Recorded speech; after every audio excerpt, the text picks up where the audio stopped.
Good afternoon, with my hair Mardiana. New building construction in Bina Bakti Sapatman. Even the district vocational school Bina Bakti is located in remote Sapat Pilai.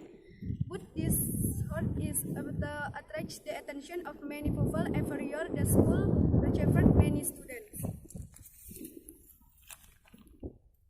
These students are not only from Jakarta, but three are also students from Bandung. Every year, students in this school are always increasing in this what causes school to occur or development such as toilet, labor, and physical house to complete school facilities and infrastructure. So the students are more complete in theater and learning activities.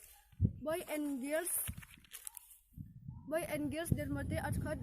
Three has been constructed and a lot of material centered around the school, but teaching and learning activities continue as usual. It is activities that the project will be completed in about 5 months. Set on the building value. Thank you.